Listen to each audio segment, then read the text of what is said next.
Hello po ka-Universe. Gusto ko lang pong i-share sa inyo.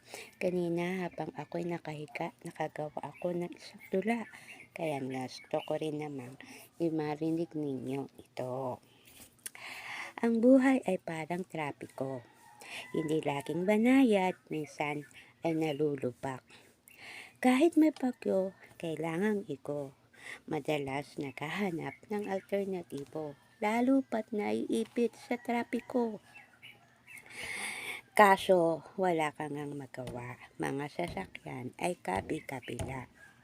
Nauubos na ang pasensya mo, lahat ng daanan ay sarado. Sa mga sasakyang gaya mo ay naipit lang din dito. Dahil sa ngit-ngit, nagpupumilit, singit ng singit, lalong naiipit. Aksidente ang sinasapit, sa aksyong akala mo ay malupit. Sa iba namang mahilig sa sistemang bahala na, malayo na, bago napansin sa direksyon ay nawawala na pala. Sa kamamadali, nahuli na, natikitan pa, gastos na, abala pa. Hintay, maghinay. Ano man ang daan, disiplina ang kailangan.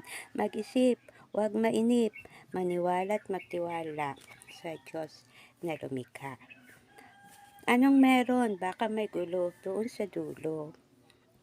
Pasalamat ka at nailigtas ka. Sa tingin mo ay abala, paraan lang pala. Para sa kapahamakan ay mailayo ka.